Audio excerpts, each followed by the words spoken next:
All right, Brennan, congratulations on the victory. Hard-fought win, hard-fought decision. What are your thoughts now that the dust has settled here in Singapore? I'm super disappointed. I'm disappointed for the fans. I come to fight. I always come to fight. I think we could show from what I was doing or trying to do. Obviously, I was too complacent in the second. I just kind of laid there and hit him a lot from the bottom. But he wasn't doing nothing. I don't think I have a mark on my face. I don't feel anything. He wasn't doing nothing but holding, and this is a fight. But overall, I take the responsibility. I should have done more. I shouldn't have been complacent in the second for whatever reason. But overall, I'm super disappointed in myself, not at him. I know that was his game plan. Fighting a guy like that's always really hard to do because they just want to lay there. They don't really want to do a whole lot. They don't try to improve, really. Every time he tried to improve, I swept him. Anytime I wanted to come up, I come up.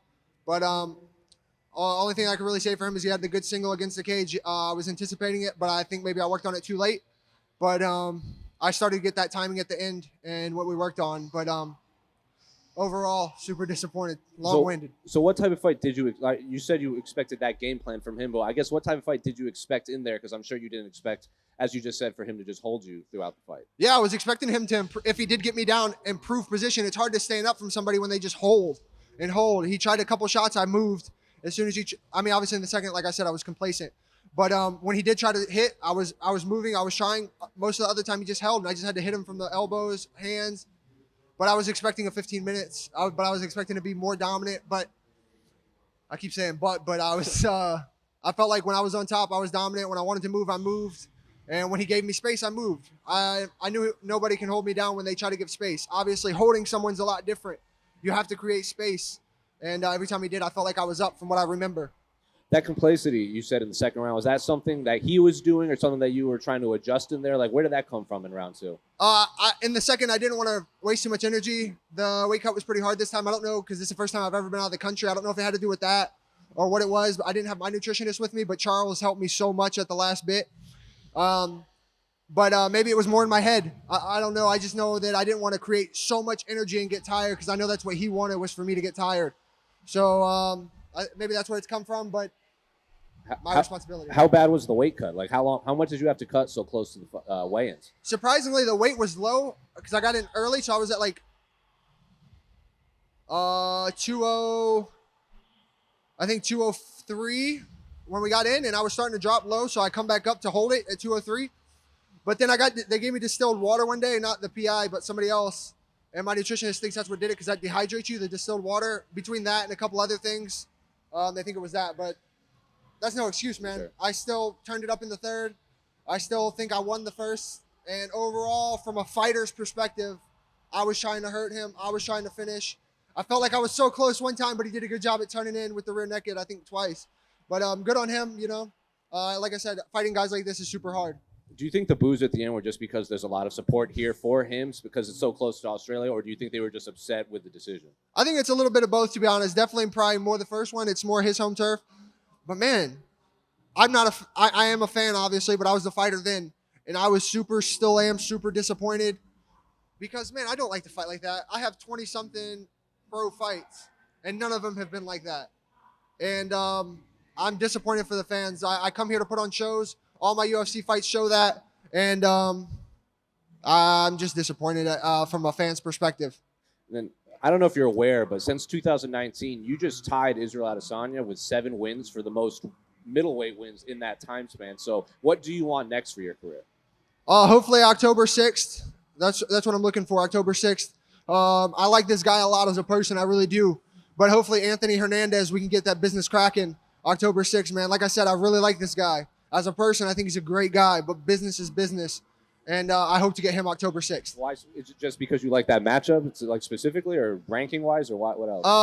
Matchup-wise, we fought for the LFA belt back in a while back, and that's the worst performance of my whole life.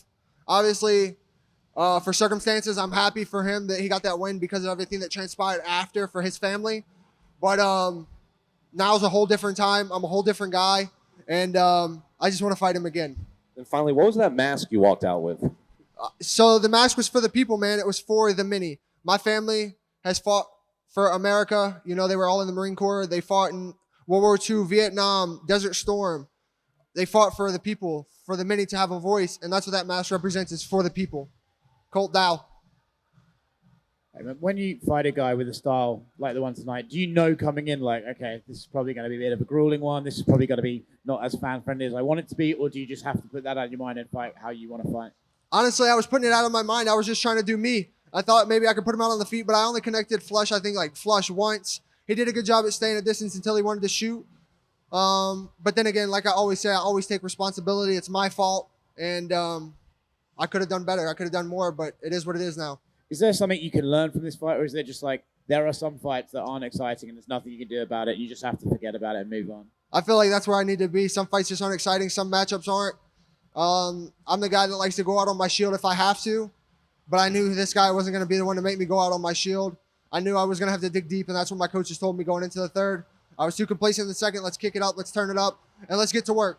And that's exactly what I had to do. I couldn't just rest. I couldn't just be complacent. I had to go out there, and I had to earn that third round. A win's a win. Yeah, that's what they say, right? Brendan, over here. There's sort of sense of urgency heading into that third round. Like, you got to make something happen now. You didn't want to. Were you afraid of leaving it to the judges? Yeah, I think I'm always afraid to leave it to the judges, to be honest with you. We never know how they're judging. We never know what they're scoring on. Hey, I'm lucky that this was in my favor this time. You never know how it's going to be. I'm glad that they ruled like a real fight should be. More on damage, more on trying to finish rather than just holding for position. This isn't just straight jiu-jitsu. This isn't any of that. I was trying to finish, and that's what I was coming to do. I didn't get it done, and I'm disappointed with that. But overall, I was trying to finish. I was trying to do damage. He has more damage than me. Thank you. Thank you. Bring on one more. I saw you at the Fighter Hotel yesterday carrying on Strikeforce gloves. Why do you train in Strikeforce gloves? Any specific reason? So I always give away my UFC gloves or to family, friends, or I train in them. My friend fought in Strikeforce back in the day, Kurt Hollabaugh, and it's funny because I bought those gloves and another red pair that were just identical to the ones they fought in when I was an amateur, and I fought in those gloves and the red pair as an amateur in Mississippi. So I don't know. It's just kind of I like to kick it old school. I like to keep it old school. It's probably a collector's item at this point. Honestly. Probably right, but the things are worn off, man. They're so old. Good. Thank you guys.